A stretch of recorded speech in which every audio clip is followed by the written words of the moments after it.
PSG wakija kumwanvili mchezaji wao, na juzi mmeona Mohamed Salah alivyokuwa unveiled kule Uturuki. Kesho Young Africans tutakwenda kumwanvili pia mchezaji wetu wa mwisho ambaye tumemsajili kwenye dirisha hili.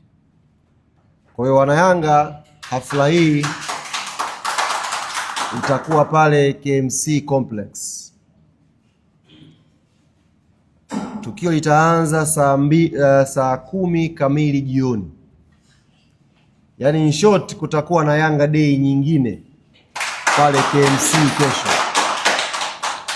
Tutakuwa tumeandaa hafla nyingine ambayo sasa hivi mziki mkubwa unafungwa pale, lakini pia tutakuwa na performance mbalimbali za wasanii pale, na kama haitoshi tumefunga big screen kutoka kama waandishi mtashuti baadaye. Umeona huu ukuta huu? Ndio big screen ambayo tumeifunga pale, ambayo sasa wana Yanga tutakaokuja KMC tutaangalia pia mechi yetu pamoja tukiwa pale KMC. Mechi yetu ya Yanga na Namungo tutaiangalia KMC. Kwa hiyo kuanzia saa 10 mpaka mechi itakapoisha, wana Yanga tutakuwa tuko pale. Na kuonyesha umuhimu, ukubwa na thamani wa tukio hili, rais wa klabu yetu Injinia huwa inatokea mara chache sana na kusekana uwanjani. Mara chache sana. Aidha wameumwa au wamekumbwa na shughuli ambayo itamlazimisha labda abakie huko nje ya nchi, ashindwe kuja kuiona Yanga yake. Lakini kwa ukubwa wa tukio la kesho, na yeye hata kuwa Ruangwa, tutakuwa naye KMC kwenye hafla hii. Viongozi mbalimbali wa klabu yetu Young Africans na wao tutakuwa nao uwanja wa KMC kesho.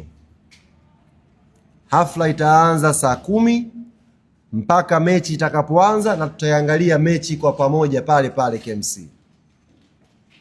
Hii ni mara ya kwanza, na niwaombe wana Yanga kwa upya wa jambo hili, basi ikawe mara ya kwanza yenye kishindo kwelikweli.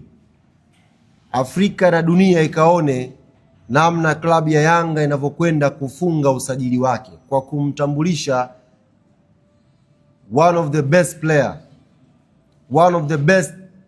player barani Afrika, tukimuintroduce mbele ya wanachama na mashabiki wetu. Utaratibu wa hafla hii uko vipi? Kutokana na wingi wa watu,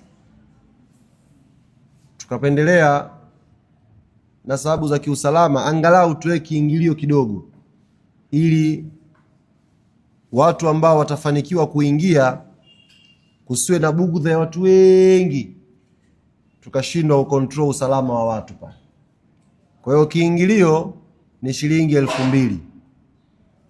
Maeneo yote, yaani majukwaa yote pale, sio na VIP alafu kuna mzunguko, yote kiingilio ni shilingi 2000. Kwa mwana Yanga siku ya kesho huna haja